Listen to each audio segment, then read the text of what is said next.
Our fifth week, we're talking about physical growth and health, and in this presentation, I'm going to talk about physical growth of children from birth through middle childhood. And there's some terms that we should be aware of when we're talking about physical growth, and these describe some characteristics of human and really mammalian growth. The word cephalocaudal means from the head to the tail, and that means that our size, weight, differentiation work the way from the top to the bottom. So you see this, for example, in a baby whose head is very big in proportion to the rest of their body as compared to an adult. So we grow from top down and we grow from center out, and that's what's called proximodistal. So growth starts at the center of the body and moves towards the extremities. And we're going to see these two principles not just in physical growth, but also in the development of motor skills, which we'll see start at the center, move towards the large motors of the body, like the whole arms and legs, to the hands, to the fingers. So from the center out.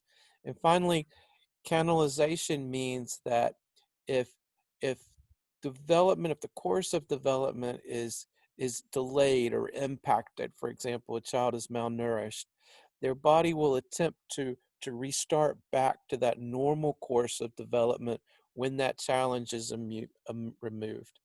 I'm gonna go down to that. So this picture just shows us some of the developmental changes over time and the proportions of our body growth. And the story here is it shows us that cephalocaudal development. So you can see in the fetus here at, at, at 2 months along, half the length of the fetus is the head. At the time we're born, it's about a quarter of our overall length is our head because of the development that is going on there in our brain. And as we grow older, we come into an adult proportion as the rest of our body sort of catches up with the physical size of the head. The average newborn in America is about 20 inches long and about 7.5 pounds.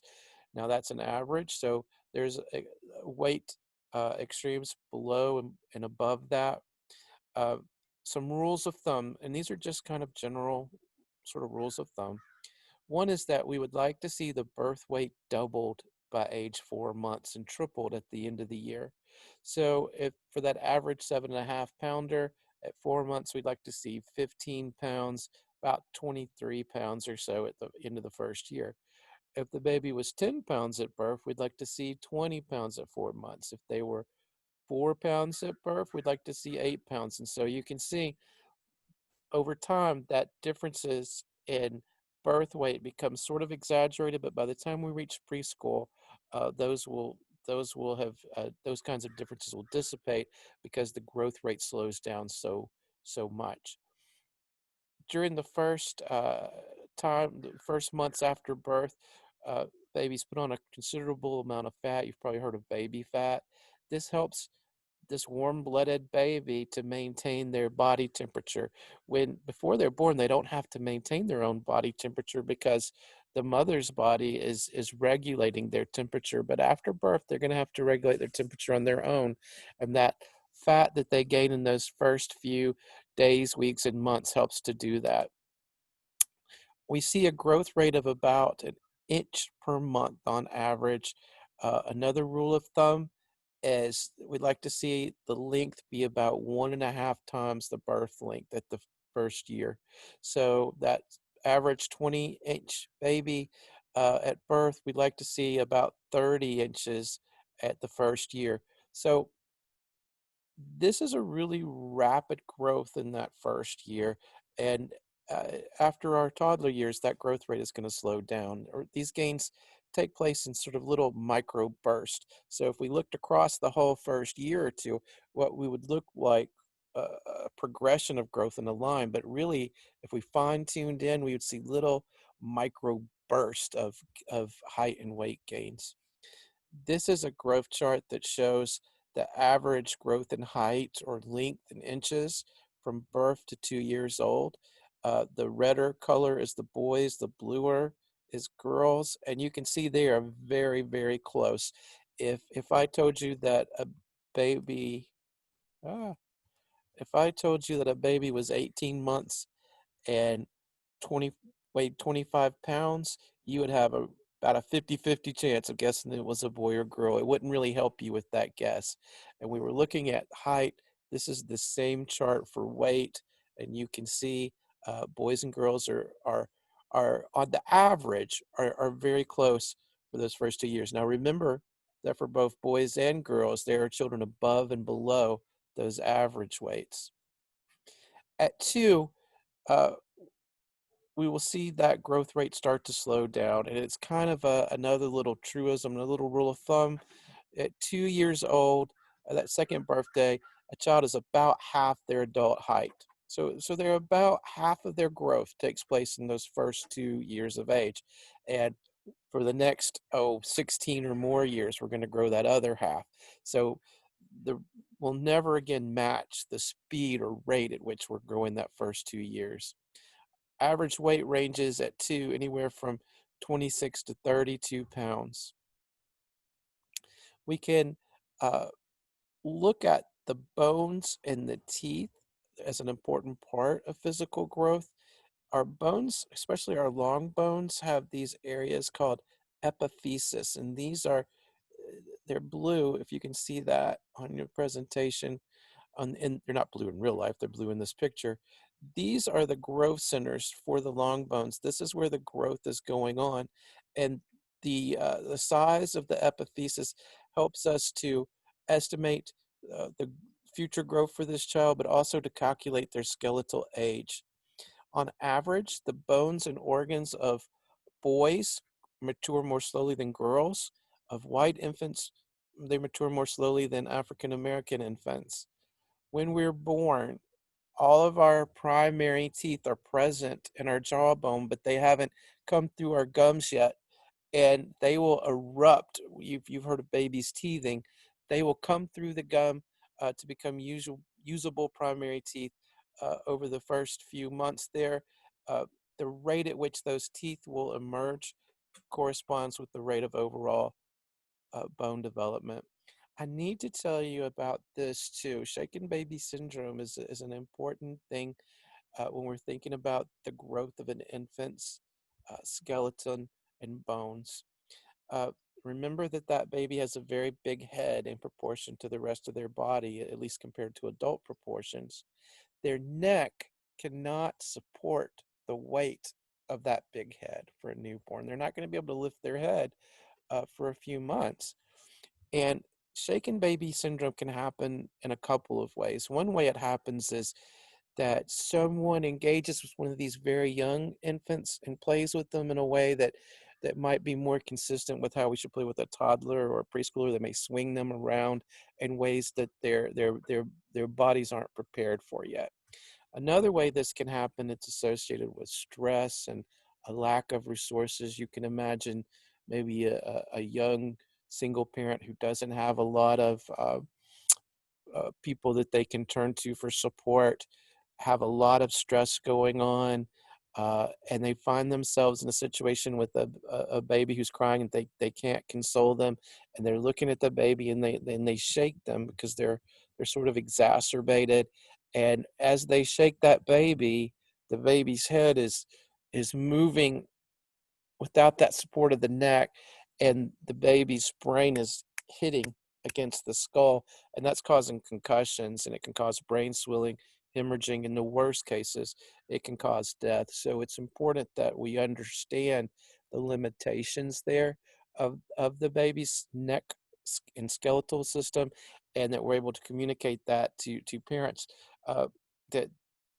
if they're feeling that kind of stress, to find ways to support, because this can be a very serious, damaging type of abuse to the child. During the early childhood or preschool years, children's bodies stretch out some. They become leaner. They they grow in height and in weight. That overall pace slows down, but we still see on average a weight gain of 4 to 5 pounds a year, a height gain of 2.5, 3.5 inches per year. Children lose that baby fat. Their limbs, their arms and legs grow longer and lengthen. They improve in muscle tone. They have better posture as as their muscle tone improves. There are a variety of factors that are related to individual differences in height and weight, including genetic factors, sort of the genetic potential for height and weight, but also the child's nutrition, their overall levels of health, and their overall activity level.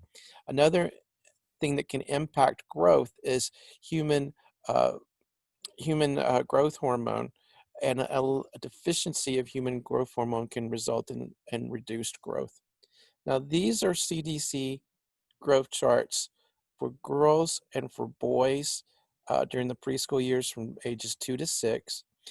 On the left is the girls, on the right is the boys. And you can see that going up the y-axis is the height in inches from 30 to 50.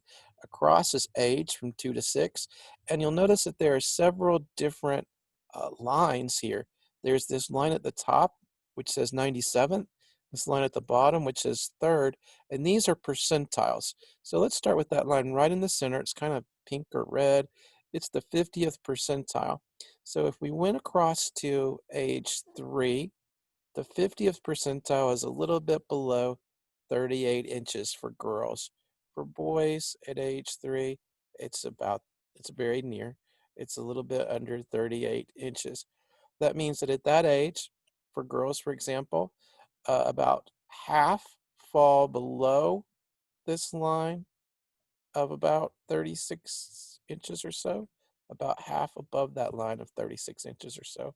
And you're starting to already see a little bit of a difference. The boys are a little bit higher than the girls at 3. Um, let's go up to the 97th percentile.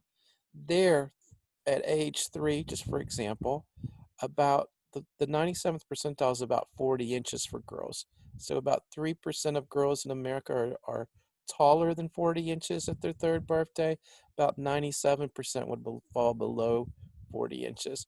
So this gives us a look at those different percentile scores for different ages. You see there's starting to be quite a range, quite a bit of individual differences there. The lines for boys and for girls look fairly close. Boys are starting to outpace girls just a little bit, but they are fairly close there. This is the same for weight. The girls are on the left, the boys are on the right. You can see one of the things that stands out to me is that by age 6, there starts to be quite a difference in the the the higher range for both girls and for boys. It's a little bit more pronounced for girls between the 50th and the 97th rate. Uh, this is that right here is where you're seeing some of those signs of the concern about childhood obesity. These are girls who, at age 6, and boys at age 6, about 3% of them are over 60 pounds, maybe 61 or so for girls, not much different, but that's starting to get a little farther from that average of the 50th percentile. So these are correlates. So these are just factors that aren't causal, but they're correlational. So on average, our children are taller than average if they have better nutrition, fewer illnesses, if they're from African or European ancestry, if their mothers don't smoke, if they're from an upper SES home, if they're boys, and if they're firstborn. They're below the 50th percentile are more likely to be shorter than average if they have poor nutrition or food insecurity. They have more illnesses. They're from Asian ancestry. Their mother smoked during pregnancy. They live in poverty. They're a third born or later child, or they're female. I want to talk about brain development in a moment, but I'm going to go ahead and say just a little bit here. Uh, when we're born, for all intents and purposes, we have all of the neurons that we're going to have. Uh, we don't really grow new brain cells or add additional brain cells. There are a few exceptions to that, but they're so small in number that they almost make the point that for the most part we have all of our brain cells present at birth.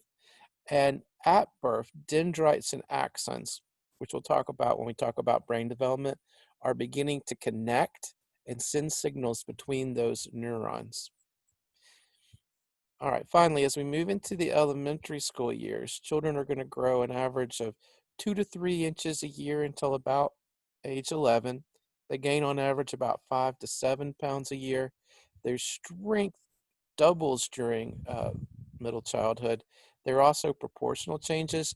Their body starts to catch up with the size of their head, so their body to head ratio is a more of an adult-like ratio. Children are taller, heavier, their bodies are slimmer, but there's a lot of variation in height and weight by the time we get to elementary school from child to child due to both environmental and genetic factors. We talked about the primary teeth being present at birth. Those primary teeth, will start to lose them usually by age 6. So we may start to use them by age 5 into age 6, and we'll lose about 4 a year up until around age 11 as those teeth are replaced with our permanent adult teeth. That's why it's really important that we start uh, dental hygiene and good habits in dental hygiene from an early age uh, to provide care and orthodontic care during middle childhood.